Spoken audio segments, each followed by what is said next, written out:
ritual satanik ini akhirnya membuat emosi saya tuh ternyata semakin bahaya lagi. Apa lu nggak seneng? Saya lagi jalan aja, kalau orang sampai saya ketawa, itu saya udah nggak pakai ini lagi, langsung saya pukul.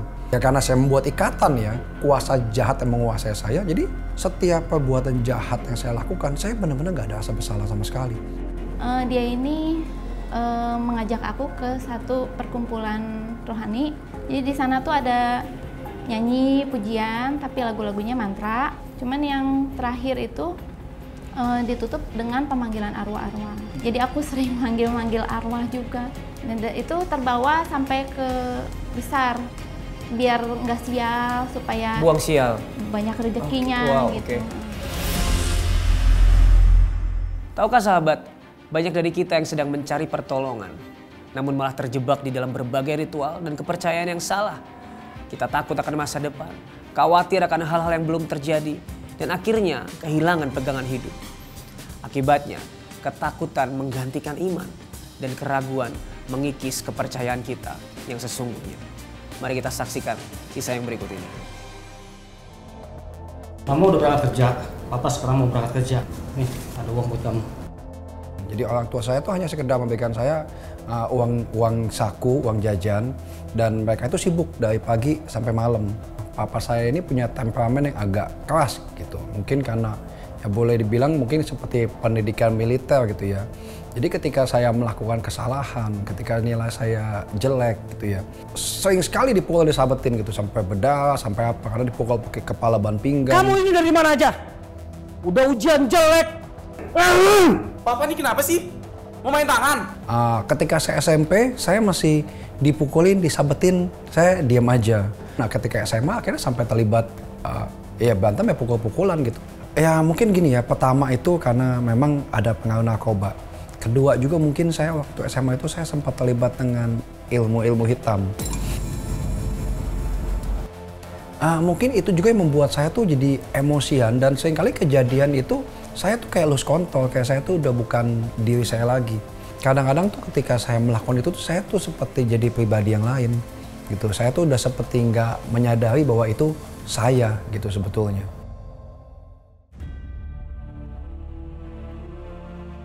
Itu akhirnya membuat saya merasa sakit hati dan kecewa dengan papa saya khususnya, bukan orang tua, hanya kepada papa saya. Dan saya merasa kok mama saya kok terkesan sepertinya kayak nggak melindungi saya gitu. Antara saya dengan papa saya itu kan hubungannya udah agak gak bagus banget gitu. Jadi saya SMA 2 itu saya udah berangkat ke Australia. Ternyata dendam itu nggak hilang gitu. Sampai saya berangkat ke Australia itu saya pergi dengan memendam kebencian. Di dinding kamar saya, di pintu lemari saya, bahkan saya sampai tulis-tulis nama papa saya. Dan di bawahnya saya tulisin sumpahin mati, die, apa segala macam, cocok. Jadi saking bencinya, saking sempet kepahitan dan keselnya sama orang tua saya tuh sampai saya tuh bener-bener udah kayak nyumpahin dia mati begitu aja.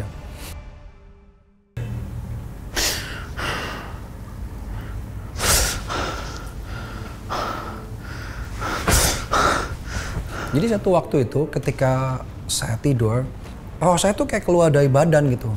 Roh saya kayak keluar dari badan dan tiba-tiba tuh saya cuma ngelihat tubuh saya di bawah. Saya ada di ruangan kotak kecil, kayak di satu kotak kecil, nggak ada pintu, nggak ada jendela, dan saya kayak terkurung di situ. Nah itu akhirnya membuat saya trauma karena setiap kali saya tidur, rohnya keluar di dalam kotak begitu. Kalau udah mau mulai sore, saya udah mulai trauma karena udah kebayang gitu, gue tidur gue bakal kekurung lagi di situ kan. Singkat cerita saya minta bantuan ke psikiater di sana. Nah karena saya ke psikiater, nah akhirnya mulailah dikasih obat penenang ya macam-macam lah ya. Nah tapi itu membuat saya ternyata makin dalam lagi terlibat dengan obat-obatan. Kecewa lagi sama Tuhan di situ. Saya udah sering loh berdoa sama Tuhan, minta tolong sama Tuhan. Tapi Tuhan nggak pernah ada dalam hidup saya bilang. Saya bisa berkata mungkin saya mulai ragu Tuhan itu ada. Karena kalau Tuhan ada, ketika saya tanya, Tuhan jawab dong. Ketika saya butuh, Tuhan menyediakan dong. Karena firman Tuhan bilang begitu. Jadi saya mulai mencari-cari tahu tentang satanik.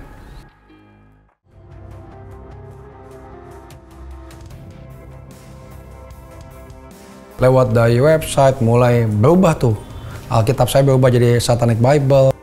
Yang mulai berinteraksi dengan orang-orang satanik di luar.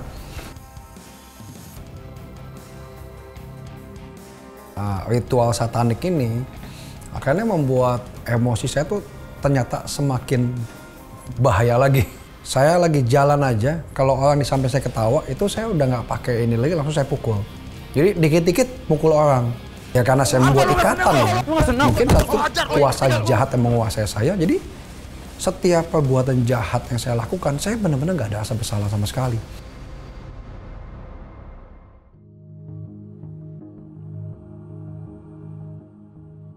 Saya sempat berbentrokan dengan om daripada istri saya gitu, dan saya sempat tersinggung dan saya sempat nyamperin ke rumah dia gitu, dan saya tantangin dia untuk keluar berantem sama saya gitu. Saya bilang kalau kamu nggak mau keluar nih saya bakar rumahnya. Endingnya saya dilaporin polisi.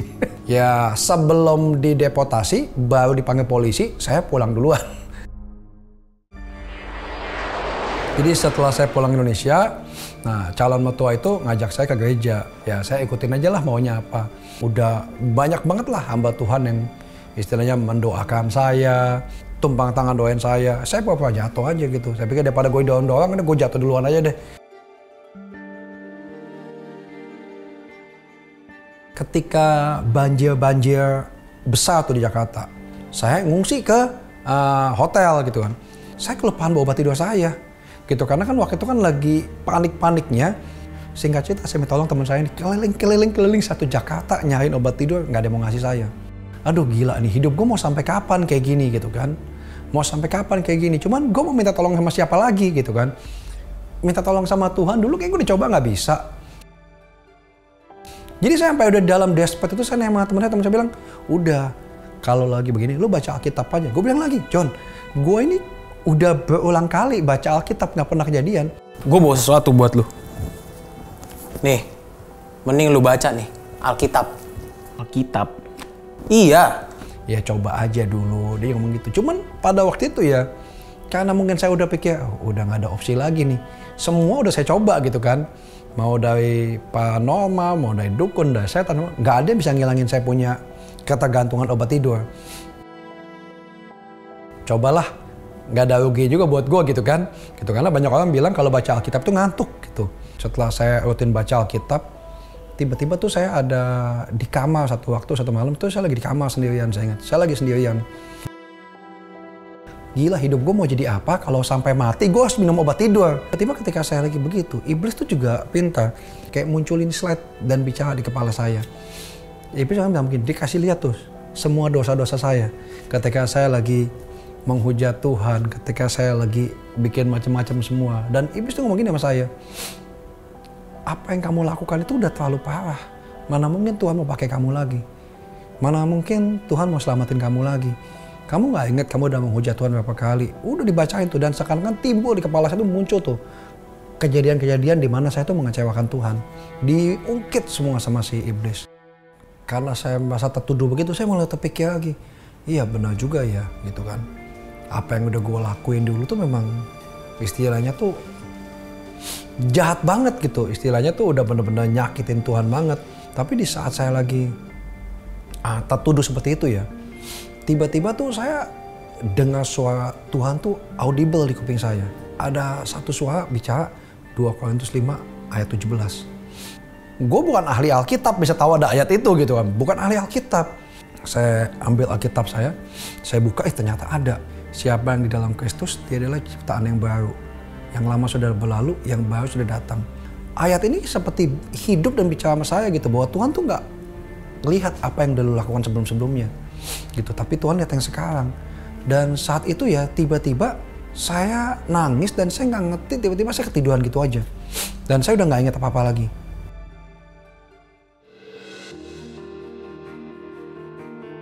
Jadi ketika saya pagi bangun, saya udah gak ketergantungan lagi sama obat tidur. Karakter emosi saya berubah. Saya tiba-tiba tuh punya belas kasihan yang kuat, jarang sekali marah, jarang sekali terpancing, ngalami perjumpaan dengan Tuhan yang membuat hidup saya tuh terbalik dalam 1 hari. Roy selalu ngebantah kata-kata Papa. Roy juga udah nggak hormat sama papa. Padahal sebenarnya papa pasti tahu yang terbaik untuk Roy. Setelah saya berubah itu hubungan saya langsung pulih semuanya. Dan disitulah bahwa saya benar-benar bisa mulai merasakan damai dari Tuhan.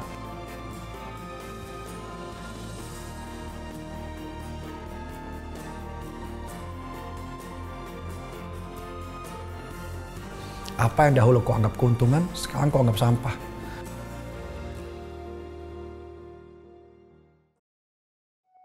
Dari kisah tadi kita belajar bahwa di setiap kesedihan ada jalan untuk bangkit kembali.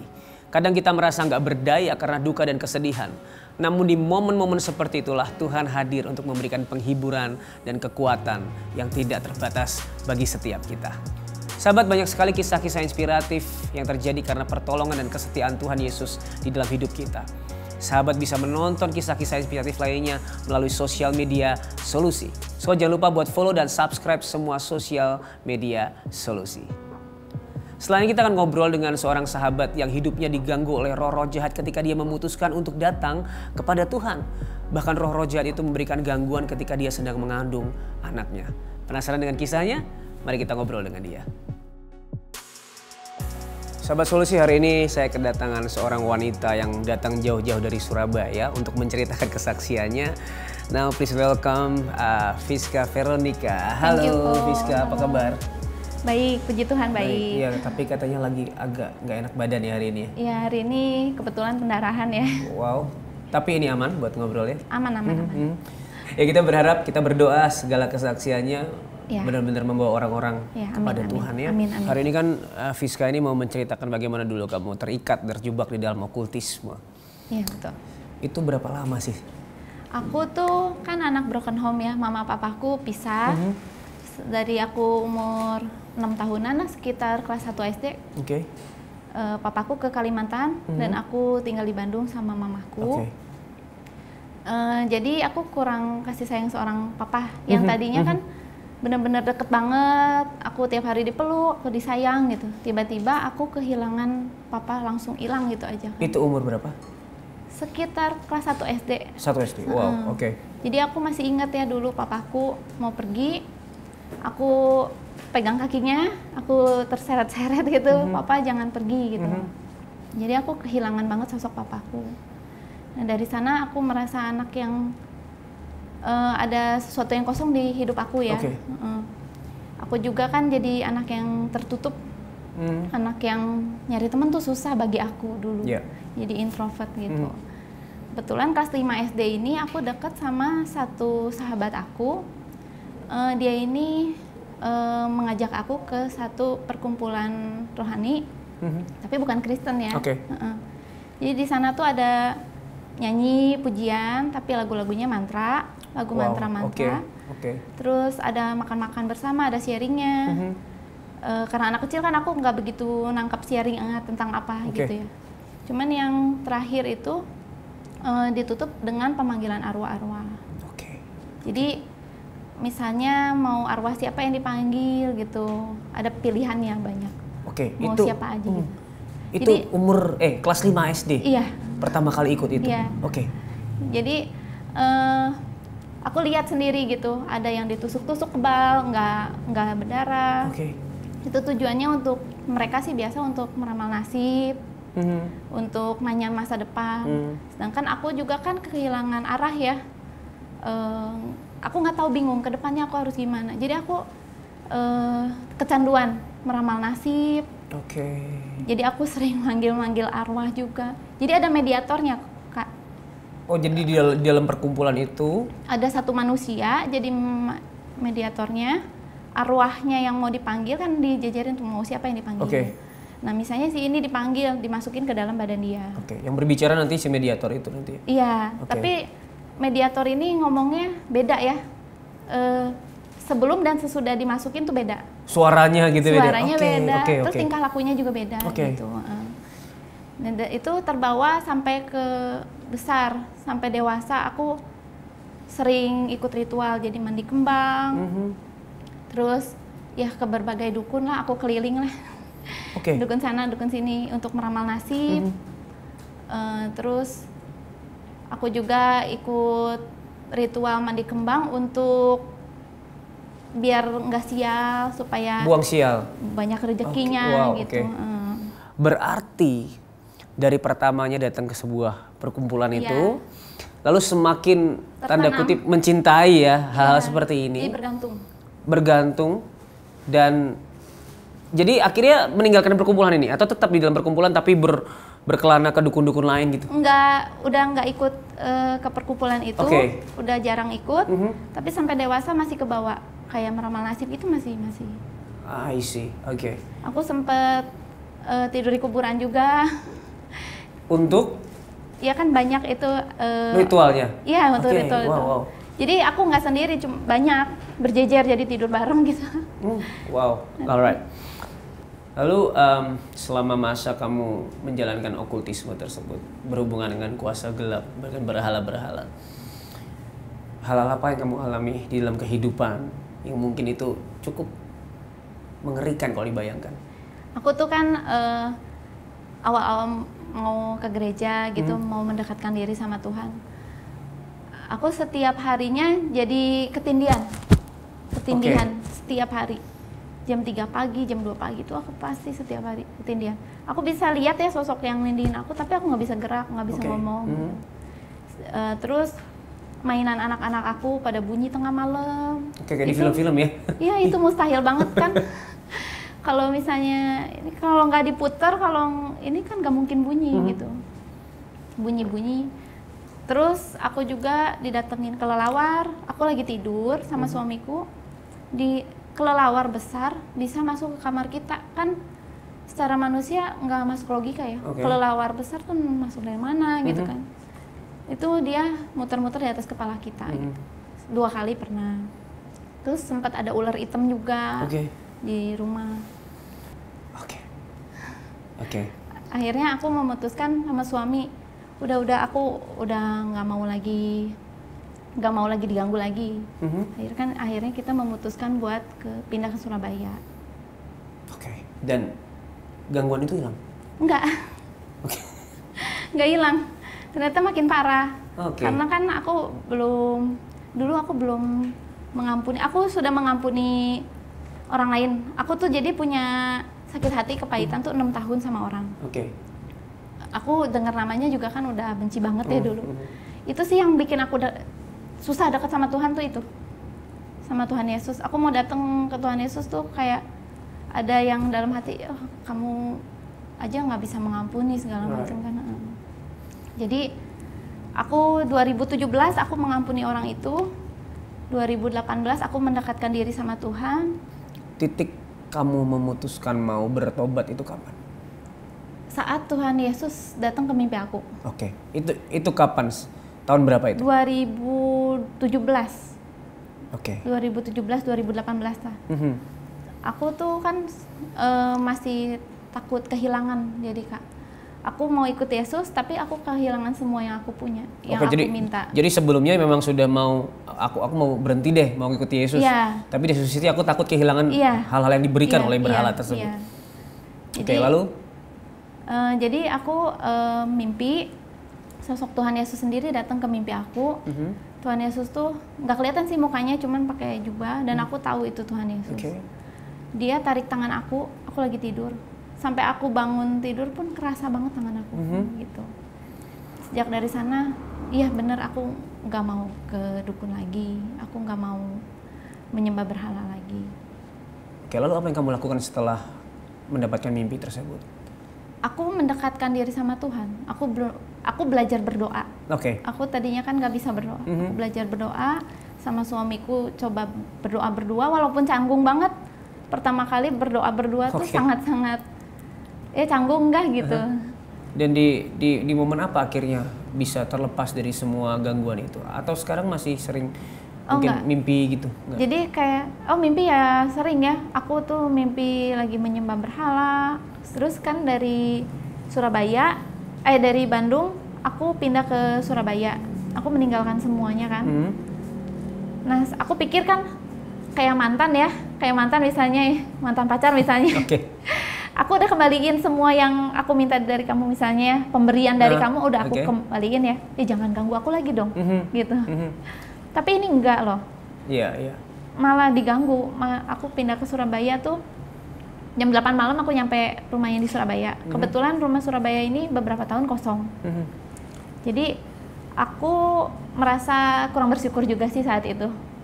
Jadi rumah di Surabaya tuh tidak sesuai dengan yang apa yang aku harapkan gitu. Aku tidur dengan keadaan kecewa saat itu. Aku posisi lagi hamil 1 bulan anak aku. Anak ketiga. Udah gitu, aku malamnya tidur dengan kekecewaan lah gitu. Aku lihat sosok nenek-nenek. Aku lagi tidur, tapi mimpi, tapi seperti nyata. Ada nenek-nenek pakai samping, pakai kebaya, rambutnya dicepol gitu, lagi ngeremes perut aku. Lagi gimana ya? Ditekan lah ya. Ditekan. Nah, tapi kalau ditekan gini kan aku kerasanya beda gitu. Yang dia lakuin ke aku tuh seperti bukan ditekan, bukan diapain. Aku juga bingung diapain. Aku mau ngomong, nggak bisa ngomong. Kalau bisa ya aku pengen singkirin tangannya, tapi nggak bisa. Nah itu besoknya, kan aku dari Bandung tuh udah cek semuanya. Bayi aku sehat, di kandungan bayiku sehat. Makanya aku berani pindah ke Surabaya. Besoknya tuh aku flek. Mulai ada flek, ke dokter bilang nggak apa-apa, nggak ada masalah apa-apa. Akhirnya kita rubah posisi tidur kita, ranjang kita ubah tidurnya gitu. Kebetulan kan suamiku tidur sama anakku, aku tidur sendiri. Nah itu, jadi aku lagi tidur, aku mimpi lagi si nenek itu, tapi lagi berhadapan muka gini sama aku. Besoknya mulai pendarahan yang lebih parah lagi. Terus apa yang terjadi? Pendarahan, aku ke dokter, ke beberapa dokter di Surabaya. Semua bilang ini harus dikeluarin. Bayi aku harus dipindahkan, harus dikuret. Karena ini plasentanya di bawah menutupi jalan lahir. Terus kan kalau misalnya aku jalan, kalau aku turun tangga gitu, plasentanya tuh lepas. Jadi darahnya sampai ngalir gitu. Itu udah kehamilan berapa bulan? 1 bulan. Lebih. Ya terus dokter juga bilang ini siap-siap prematur, kalau memangnya dipertahankan siap-siap prematur aja katanya. Terus kan takut ya, namanya plasenta kan pengantar gizi ke bayi kan. Nah ini kan sering lepas, sering pendarahan, dan aku tuh pendarahannya depan dan belakang. Jadi sangat-sangat lemes, sangat-sangat ya lemes aja badannya setiap hari. Ada kekuatan ya. Tiap hari cuman didukung sama obat penguat kandungan, vitamin gitu. Di saat itu apa yang kamu rasakan? Maksudnya gini? Down banget. Apalagi ada satu dokter tuh yang angkat tangan nggak mau gitu. Kayak seakan-akan ya udah ngapain dipertahanin gitulah istilahnya gitu.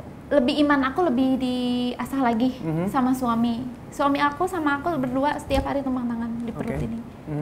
Dalam nama Tuhan Yesus, anak ini lahir normal, nggak prematur, gizinya semua tercukupi, jadi anak yang sehat.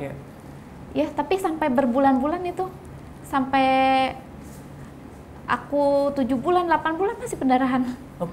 Aku nggak berani ke dokter, karena kata dokter kalau misalnya pendarahan lagi ya udah harus langsung dikeluarin. Aku nggak berani ke dokter.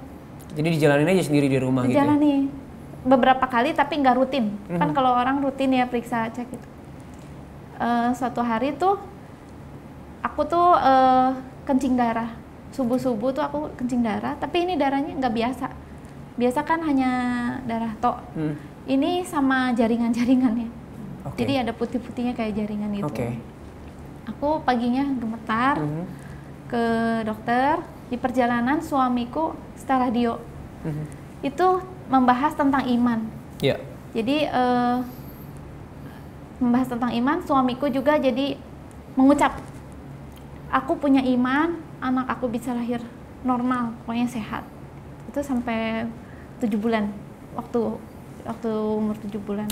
Aku ke dokter, aku masuk ke ruang dokter tuh kayak, kalau orang USG kan bahagia ya, ngelihat bayi ya. Aku ketakutan luar biasa. Aku naik ke tempat tidurnya, aku di USG, dan dokter tuh geleng-geleng, aku kan makin jadi takut ya. Kenapa digeleng-geleng? Gini geleng-geleng. Terus? Ya jadi semakin tegang, tapi dokter akhirnya dilakukan tes ini itu ya, dilihat ini itu. Jadi dokter tiba-tiba bilang gini, ini kan riwayatnya begini, tapi ini plasentanya tiba-tiba pindah ke atas. Wow, oke. Plasenta yang nutupin jalan lahir. Kalau di samping, misalnya ketutup sedikit kan ada kemungkinan untuk bergeser. Iya. Aku full di bawah, plasentanya full di bawah. Jadi yang berbulan-bulan ketutup jalan lahirnya, Tuhan bukakan. Jadi sangat bisa lahir normal ini. Terus bayinya dicek gitu, semuanya sehat. Pertama kali yang dokter lihat tuh bibirnya takut sumbing. Terus jari-jari tak lengkap enggak gitu kan. Semuanya sehat. Semuanya lengkap. Sempurna. Gitu. Wow. Dokter tuh geleng-geleng karena nggak percaya sama hasilnya gitu kan. Sama catatan sebelumnya beda gitu beda. Oke. Sampai dokternya, aku udah keluar nih dari ruangan, dokternya suruh naik lagi. Cek ulang. Dan memang seperti itu hasilnya sama. Iya, sama. Wah, pada akhirnya puji Tuhan. Di bulan lahirnya juga normal ya, maksudnya nggak prematur ya? Nggak prematur, jadi 9 bulan tuh bayi aku nggak prematur. Sampai sekarang puji Tuhan, bayi aku jadi anak yang baik, jadi anak yang sehat, pinter, nggak cacat, nggak. Wow, oke. Jadi keluarga aku tuh jadi menyaksikan juga ya kebesaran Tuhan. Orang-orang di sekitar aku waktu aku hamil, malah mereka juga apa ya, kayak aduh nggak mungkin nih anak bisa lahir normal gitu kan. Mereka juga meragukan juga juga. Tapi dengan lahirnya anak ini kan jadi semua bisa melihat kebesaran Tuhan. Iya. Mujizat Tuhan benar-benar ada gitu. Yohanes 14 ayat 6. Kata Yesus kepadanya, akulah jalan kebenaran dan hidup. Tidak ada seorang pun yang datang kepada Bapa kalau tidak melalui aku. Sahabat, ketika kita percaya kepada Tuhan Yesus sebagai Tuhan dan Juru Selamat kita, maka ada keselamatan kekal yang diberikan kepada kita. Dunia ini menawarkan banyak sekali godaan dan ilusi keselamatan.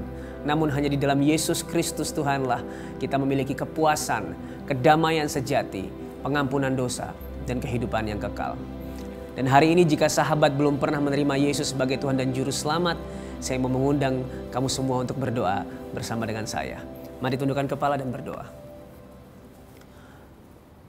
Tuhan Yesus, kami bersyukur bahwa kami mempunyai Juru Selamat yang mati dan bangkit bagi kami, menggantikan kami, menebus dosa-dosa kami, mengambil kami dari perbudakan dosa dan menjadikan kami milik-Mu. Hari ini kami mau mengaku Tuhan bahwa kami ini orang berdosa yang tidak bisa menyelamatkan diri kami sendiri. Bahwa kami ini orang yang bobrok karena dosa-dosa kami dan membutuhkan seorang juru selamat yang sempurna yang ada di dalam Engkau. Dan hari ini kami mau menyatakan Tuhan bahwa kami menerima Engkau sebagai Tuhan dan Juru Selamat kami. Kami mengakui Engkau bahwa Engkau Tuhan yang mati dan bangkit bagi kami. Sehingga kami yang tadinya dibelenggu oleh dosa dan maut, kini bisa menjadi anak-anak Bapa di surga. Kini bisa menjadi milik-Mu. Kini bisa menerima keselamatan kekal. Kami percaya bahwa mulai hari ini kami adalah warga negara kerajaan surga. Karena kami percaya kepada Tuhan Yesus, Juru Selamat kami yang hidup. Hanya di dalam nama Yesus Kristus kami berdoa dan mengucap syukur. Amin. Kalau hari ini sahabat masih terikat, dikuasai oleh roh jahat, dan masih melakukan kegiatan-kegiatan okultisme dan kamu rindu untuk dibebaskan dari itu semua, jawabannya satu, hanya Yesus Kristus. Kami sangat rindu untuk mendoakan kamu, so kamu bisa menghubungi nomor doa dan layanan konseling Cahaya Bagi Negeri yang ada di bawah ini. Kami siap untuk mendukung kamu di dalam doa, memperkenalkan kamu kepada jalan keselamatan satu-satunya, yaitu Yesus Kristus. Jangan ragu untuk menghubungi kami, karena satu langkah kecil akan mengubah hidup kamu selama-lamanya. Dan jika kamu diberkati oleh tayangan ini dan kamu rindu tayangan ini lebih banyak lagi memberkati orang, kamu bisa mendukung dengan cara scan QR Code yang ada di layar kamu. Terima kasih sudah menyaksikan acara ini. Sampai ketemu di episode selanjutnya. Ingat, Tuhan Yesus sangat mengasihi kamu. Dan apapun permasalahanmu, di dalam Tuhan selalu ada solusi.